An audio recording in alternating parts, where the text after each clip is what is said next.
श्री क्षेत्र वाशीचं ग्रामदैवत श्री बिरोबा हे महाराष्ट्रासह कर्नाटक, आंध्र प्रदेश, गोवा या राज्यांमधील भाविकांचं श्रद्धास्थान आहे.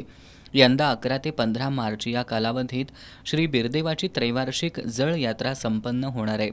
या यात्रेच्या नियोजनासाठी सरपंच शिवाजी जाधव मिठारी, देवस्थानचे अध्यक्ष रघुनाथ पुजारी यांच्या उपस्थितीत बैठक पार पडली. या बैठकीनंतर माध्यमांशी बोलताना सरपंच शिवाजी जाधव मिठारी यांनी 3 वर्षांपूर्वी कोरोना महामारीमुळे यात्रा काळात धार्मिक विधी वगळता अन्य कार्यक्रम झाले नव्हते असं सांगितलं. यावर्षी मात्र प्रथेप्रमाणे 11 मार्चला देवाचा पालखी सोहळा वरती जाणं, 12 मार्चला पहिला पालखी सोहळा, 13 मार्चला यात्रेच्या मुख्य दिवशी देवजळाला जाणं, 14 मार्चला खारा नैवेद्य आणि जेवणावळ तसंच 15 मार्चला पालखी सोहळा खाली येणं हे सर्व विधी आणि अन्य कार्यक्रम पार पडणार आहेत.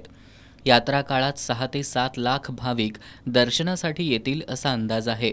त्या पार्श्वभूमीवर महसूल, पंचायत समिती, पोलीस, आरोग्य, महावितरण यांच्यासह शासनाचे अन्य विभाग तसंच अग्निशमन दल, सहकारी साखर कारखाने, सहकारी संस्था, वाशी परिसरातील ग्रामपंचायती यांच्याशी यात्रा काळातील सहकार्याबद्दल पत्रव्यवहार करण्यात आली असून येत्या आठवडाभरात सर्व संबंधित विभागांच्या प्रमुखांच्या उपस्थितीत नियोजन बैठक आयोजित करण्यात येणार असल्याचं सरपंच शिवाजी जाधव मिठारी यांनी सांगितलं.